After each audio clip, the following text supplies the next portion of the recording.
क्या अभी मार्केट में सुज़लॉन एनर्जी का कमबैक होने वाला है? क्योंकि आज ही इनके क्वार्टर 2 के रिजल्ट आए हैं, जहां पर कंपनी ने हाईएस्ट एवर 1280 करोड़ का नेट प्रॉफिट पोस्ट किया है। मतलब एक साल के अंदर लगभग 6.4x इसके प्रॉफिट हो चुके हैं। नो डाउट कंपनी के रिजल्ट धमाकेदार है, पर यहाँ पर भी एक अकाउंटिंग का खेल देखने को मिल रहा है। तो पूरा रिजल्ट को अपन समझते हैं। देखो, क्वार्टर 2 में कंपनी ने 3892 करोड़ का रेवेन्यू पोस्ट किया है, जहां per year on year basis पर हमको अच्छी खासी ग्रोथ देखने को मिल रही है। वहीं पर मैं क्वार्टर 2 की बात करते हैं लास्ट फाइनेंशियल ईयर के, तो यहाँ पर कहीं ना कहीं हमको रेवेन्यू में 85% की ग्रोथ देखने को मिल रही है। वहीं पर एबिटा पर आते हैं तो कंपनी 302 करोड़ का एबिटा कर रही थी, जहां पर रिसेंट क्वार्टर में कंपनी ने 742 करोड़ का एबिटा पोस्ट किया है। यहाँ पर हमको ईयर ऑन ईयर बेसिस पर 145% की धमाकेदार ग्रोथ देखने को मिल रही है। अभी बढ़िया बात यह है कि कंपनी ने अपने मार्जिन को भी सस्टेन किया है, जहां पर अभी के टाइम पर इनका ऑपरेटिंग प्रॉफिट मार्जिन 19% का देखने को मिल रहा है। प्रॉफिट बिफोर टैक्स की बात करते हैं तो ये 563 करोड़ के ऊपर पहुंचते हैं, पर जैसे ही अपन पैट के ऊपर आते हैं, प्रॉफिट आफ्टर टैक्स के ऊपर आते हैं, तो वो पहुंच जाता है लगभग 1280 करोड़ रुपए का।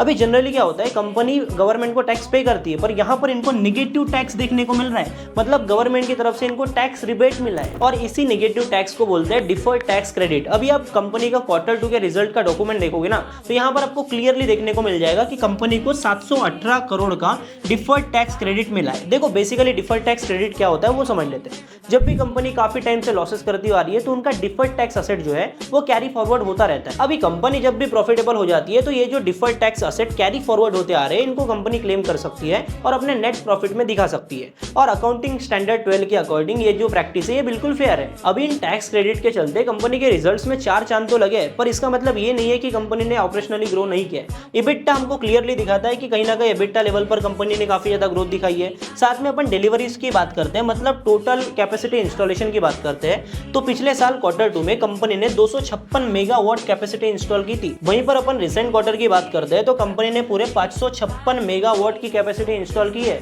जो कि हाईएस्ट एवर है। देखो, रिसेंटली जो गवर्नमेंट ने जीएसटी रिफॉर्म किया था ना, उसके चलते भी कंपनी को काफी अच्छा बेनिफिट मिलने वाला है। क्योंकि विंड टर्बाइन के ऊपर जहां पर पहले 12% की जीएसटी थी, गवर्नमेंट ने उसको कम करके 5% पे ला दिया है।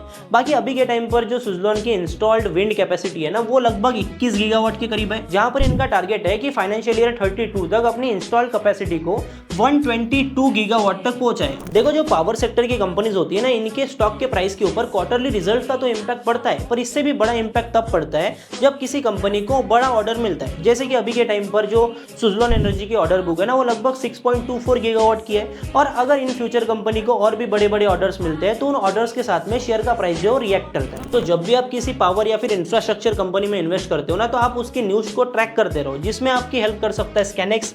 बाकी मार्केट से ऐसे अपडेटेड रहना है तो वेल्दी फाइट को फॉलो भी कर लेना।